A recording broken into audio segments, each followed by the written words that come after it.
स्वागत है आप सभी का आलसी इंडियन पे। इस वर्ष उत्तर प्रदेश सरकार ने प्रस्तुत किया है अपना बजट विधानसभा में और टारगेट रखा है उत्तर प्रदेश के इकोनॉमी को $1 ट्रिलियन की इकोनॉमी बनाने का। क्या हाल ही में महाकुंभ ने उत्तर प्रदेश की इकोनॉमी में क्या कंट्रीब्यूशन किया है, आज हम जानेंगे इसी वीडियो में। बने रहिए हमारे साथ। आप सबका स्वागत है आलसी इंडियन पे।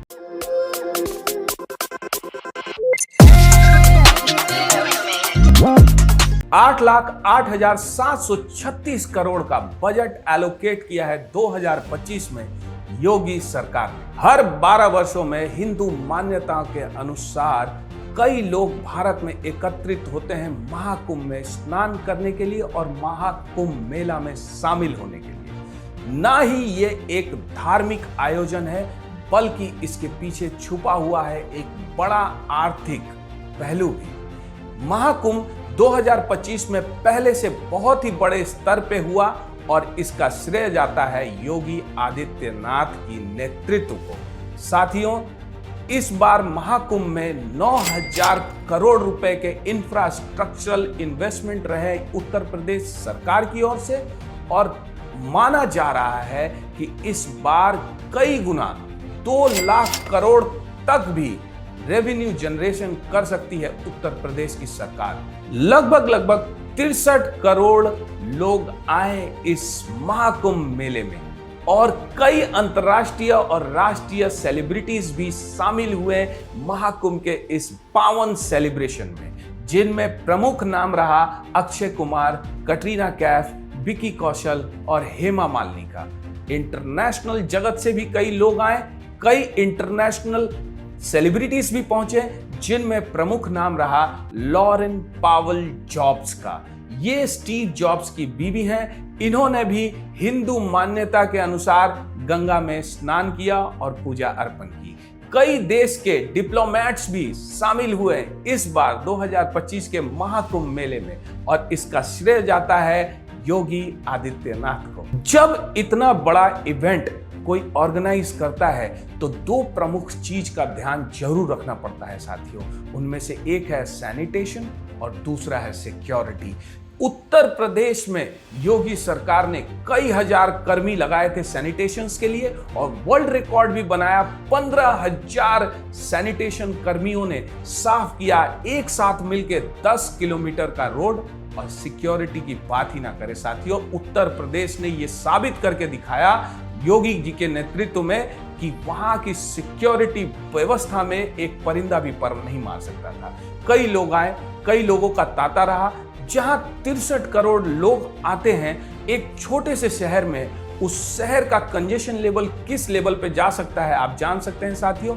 लेकिन फिर भी ट्रैफिक का फ्लो धीरे ही लेकिन बना रहा। लोग अपने मंजिल यानी त्रिवेणी घाट तक पहुंचते रहे, पूजा अर्चना करते रहे और तांता लगा रहा। कहीं कोई बड़ी घटना नहीं हुई।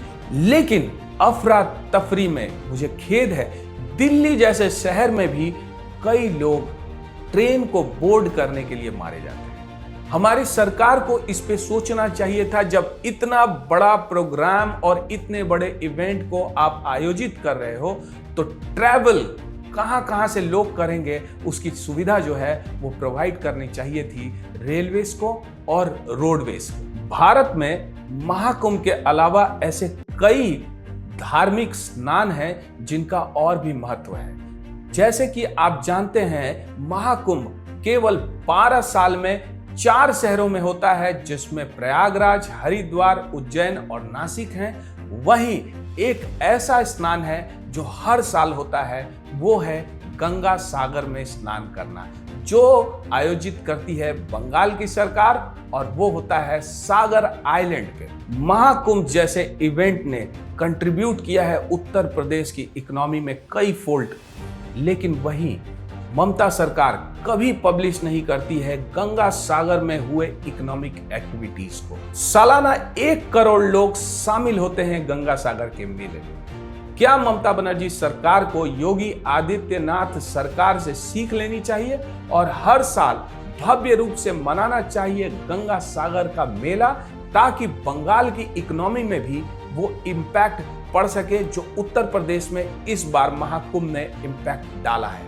भारत में कई ऐसे प्रमुख धार्मिक स्थल हैं, नदी की यात्राएं हैं और परिक्रमाएं हैं। कई ऐसे ज्योतिर्लिंग मंदिर हैं जहां पे हर वर्ष मेला लगता है। क्या इसे हर स्टेट की सरकार को उत्तर प्रदेश के सरकार से कोई भी इंस्पिरेशन ड्रॉ करना चाहिए और अपने राज्य में भव्य रूप से अपने मेले को ऑर्गेनाइज करना चाहिए ताकि वहां की इकोनॉमी में, लोकल इकोनॉमी में बूस्ट मिले और इम्पैक्ट पड़े। दक्षिण भारत में नवंबर से लेकर के जनवरी के महीने में आयोजित होता है अयप्पा के दर्शन के लिए सबरीमला के मंदिर में एक मेला। क्या केरल सरकार को इस अवसर का लाभ लेते हुए वहां की इकोनॉमी को बूस्ट करने के लिए एक भव्य आयोजन करना चाहिए? बताइए हमारे कमेंट बॉक्स में। चार धाम की यात्रा शास्त्रों के अनुसार हर एक सनातनी को अनुभव करना चाहिए अपने जीवन का। वहीं ये यात्रा हाई ऑल्टीट्यूड पे होने के कारण कई ऐसे पर्यटक हैं जो पहुंच नहीं पाते हैं ड्यू टू इंफ्रास्ट्रक्चर की कमी के कारण। उत्तराखंड के सरकार को और भारत के सरकार को सोचना चाहिए कि यहाँ इंफ्रास्ट्रक्चर में बूस्ट कैसे लाया जाए ताकि हर साल पर्यटकों की संख्या में इजाफा हो और यहाँ रेवेन्यू जनरेशन हाई लेवल पे हो ताकि लोकल इकोनॉमी को यहाँ बूस्ट मिल सके। भारत में सावन का महीना एक प्रमुख पावन महीना माना जाता है। यहाँ पर श्रद्धालु दर्शन करने जाते हैं 12 ज्योतिर्लिंग के। यह मान्यता है कि इन ज्योतिर्लिंगों के दर्शन से मनोकामना की पूर्ति होती है और श्रद्धालु करोड़ों की संख्या में कांवड़ यात्रा के माध्यम से जाते हैं इन 12 ज्योतिर्लिंग के दर्शन करने के लिए। जिन राज्यों में ये ज्योतिर्लिंग स्थापित हैं, क्या उन राज्यों को सावनी महीना में मेला लगाना चाहिए और अपने लोकल इकोनॉमी को बूस्ट करने के लिए एक अपॉर्चुनिटी देखनी चाहिए। महाकुंभ के सफल समापन के बाद योगी आदित्यनाथ संबोधित कर रहे थे विधानसभा को और कहा कि जिस भावनाओं से आप कुंभ में जाते हैं, कुंभ ने भी उसी भावना से आपको अपना परिचय दिया।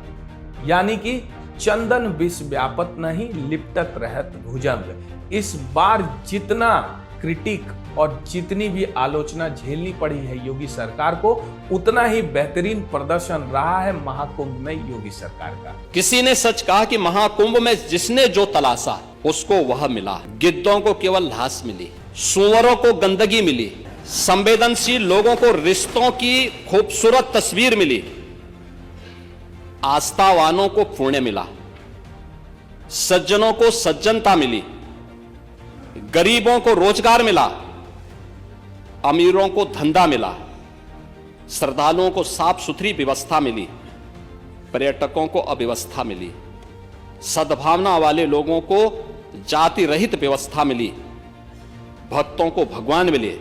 मतलब सबने अपने स्वभाव और चरित्र के अनुसार चीजों को देखा है। अगर आपको जानना है कि उत्तर प्रदेश में योगी आदित्यनाथ के गवर्नमेंट मॉडल ने उत्तर प्रदेश को किस तरीके से ट्रांसफॉर्म कर दिया, तो देखिए हमारा ये वीडियो, इस लिंक पर क्लिक करें। अगर आपको हमारा ये वीडियो अच्छा लगे तो इस चैनल को सब्सक्राइब करना, हमारे वीडियो को लाइक करना, कमेंट बॉक्स में अपने सजेशंस जरूर देना साथियों। तब तक के लिए मैं ऋषि आप सबको एक करारा सल्यूट आलसी इंडियन की तरफ से।